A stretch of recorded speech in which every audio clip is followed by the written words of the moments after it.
नहीं हम नहीं, देखो, शौचालय में बैठे चतुरासी जी का चिंतन कर रहे हैं ऐसा तो चलेगा, पर वहाँ गा थोड़ी सकते। शौचालय में कोई गाएगा क्या? किसका प्रश्न है?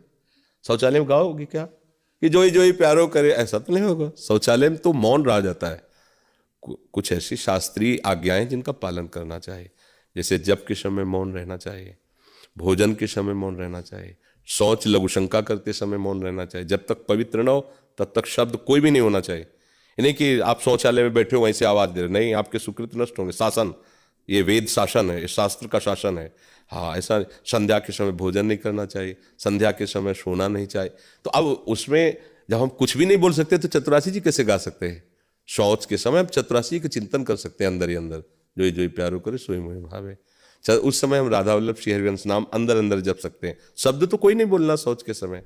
और अपवित्र दशा में शौच होने के बाद बाथरूम से तभी बाहर निकले जब पवित्र हो, नहीं तो जो जो छूओगे सब अपवित्र हो जाएगा। फिर श्री जी का कैसे सेवा करोगे, कैसे भक्ति करोगे?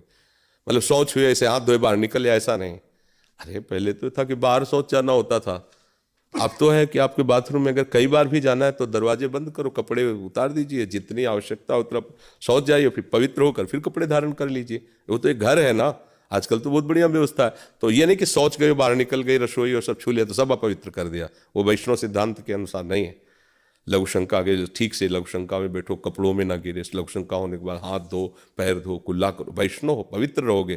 तो पवित्रता का जितना निर्वाह करोगे उतने ही तुम भजन में आगे बढ़ोगे। और ऐसे मनमानी, अब जैसे लोग हैं खड़े खड़े लघु शंका कर रहे हैं, पैरों में छिट्टी पड़ रही है या कोई हाथ नहीं धोना, तो पशुवत व्यवहार है, फिर उससे कोई बनेगा नहीं। तो शौचालय में तो कैसे गान कर सकते हो और अपवित्र कैसे रह सकते हो? भाई शौच नहीं गए और हम पवित्र, तो हम गान कर रहे हैं, लेकिन शौच गए तो पहले पवित्र होंगे तब बाहर निकलेंगे बाथरूम से। अपवित्र होके निकलता है क्या कोई? हाँ, उसमें तो स्त्री धर्म है, तो उसमें तो बाहर गान कीजिए, उसमें शौच में क्या जानेंगे? शौच में तो नहीं गान कर। अब स्त्री धर्म में मान लो मासिक धर्म, तो ग्रंथ नहीं लेना, जो हमें याद है वो हम गा रहे हैं, या मोबाइल से देख के गा सकते हैं। वाणी जी नहीं स्पर्श करना, 3 दिनों तक कोई भी ठाकुर सेवा या सदग्रंथ नहीं स्पर्श करना चाहिए माताओं बहनों को, शास्त्रीय आदेश ऐसा है।